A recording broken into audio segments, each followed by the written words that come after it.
Bonjour et bienvenue dans cette nouvelle vidéo dédiée à l'Andorre, expatriée depuis plusieurs années. Chaque semaine, je vous parle de la vie quotidienne en principauté. Dans cette vidéo, je vais vous parler du système de paroisse et je vais vous expliquer un peu ce sujet précis pour que vous puissiez avoir un aperçu des potentielles villes où vous pourriez habiter. Mais avant de commencer cette vidéo, n'hésitez pas à vous abonner à ma chaîne et surtout à poser vos questions en commentaire tout au long de la vidéo.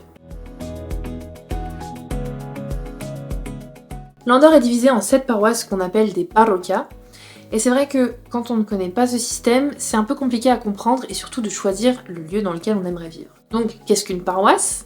Je pense que je traduirais cela par des mini-régions. En Andorre, il y en a 7 qui sont Encamp, La Massana, Ordino, Canillo, Escaldes-en-Gordagne, San Julià de Lòria et Andorre-la-Vieille.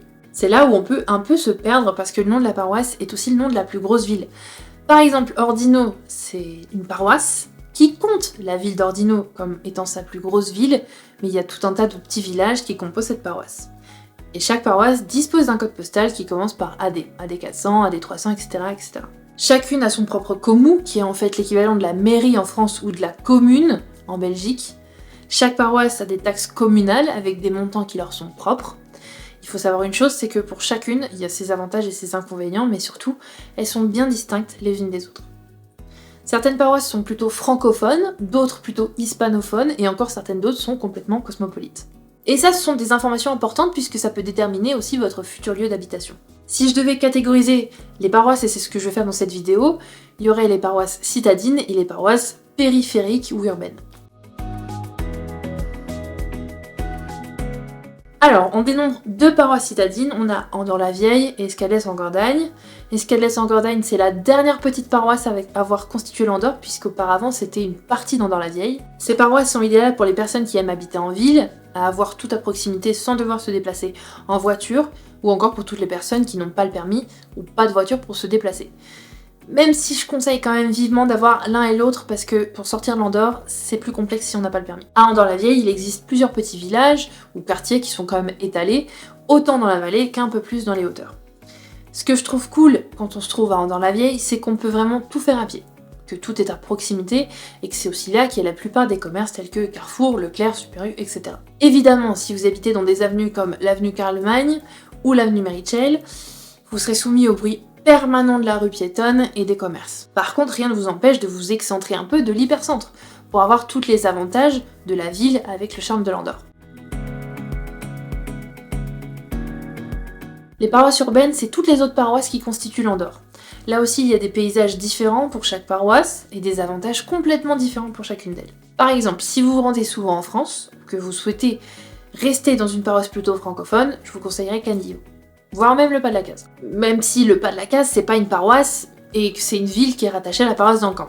Du côté de la Massana et d'Ordino, c'est là qu'on rencontre pas mal de communautés d'expatriés différentes. Ce sont des paroisses moins fraîches que Canillo, par exemple, mais elles se trouvent plus loin de la frontière française. Faut compter environ 40 minutes en moyenne. Pour avoir habité dans les 2 paroisses, la Massana et Ordino, je dirais qu'Ordino a une vallée plus vaste, si on réside hors de la ville principale, contrairement à la Massana qui, si on s'aventure plus vers Pâle et Arinsal, a moins de soleil et donne plus vite un aspect renfermé. Pour ceux qui ont l'habitude d'avoir l'horizon dégagé comme je l'ai eu auparavant en France, je conseillerais la paroisse d'Ordino, les hauteurs de la Massana avec Cispognes, une partie d'Agnos, Escas, les hauteurs de Canillo et quelques endroits de San Julià. Parce que c'est vrai que quand on n'a pas l'habitude de vivre en montagne, ça peut être un peu étouffant au début d'avoir toutes ces montagnes autour de nous. Si vous êtes amateur de ski, bon, le choix de la paroisse sera assez vaste. Canillo, Ordino, la Massana, Encamp, vous avez largement le choix. Encamp, c'est une paroisse chouette, un mélange entre ville et campagne. Si vous êtes amateur de Tour de France, vous l'avez certainement aperçu en 2020, il me semble, lors de l'épreuve du Pas de la Case Andorre-la-Vieille, avec ce fameux col de Béchalis, où plusieurs sportifs professionnels français ont élu domicile. Le Pas de la Case, c'est un endroit assez particulier puisque c'est un tout petit bout de l'Andorre, qui se trouve avant d'arriver vraiment sur le territoire, puisqu'il y a le col d'Envalira qui fait barrière. C'est assez enclavé, comme si on avait posé une ville au milieu des Pyrénées avant l'Andorre. C'est très très touristique, comme vous vous en doutez. San Julià de Lòria sera quant à elle une paroisse plutôt hispanique. Alors quand on y passe en voiture, on soupçonne pas les superbes petits villages qui s'y cachent en hauteur, mais ça peut être une belle découverte pour ceux qui souhaitent être proches de la frontière espagnole, dans une ville plus chaude que le reste de l'Andorre. Quand vous arriverez en Andorre, oubliez toute notion de campagne et de ville, Parce que là encore, en Andorre c'est complètement différent.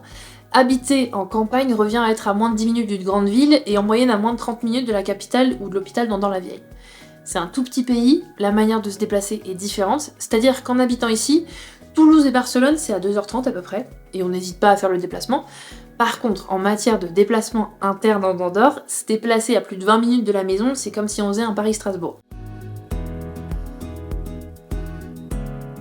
Le principal conseil que je pourrais vous donner, c'est de venir sur place, parce qu'il y a une différence entre ce que l'on voit sur les photos, sur Google Maps, sur ce que les expatriés installés ici vous diront, et sur la réalité.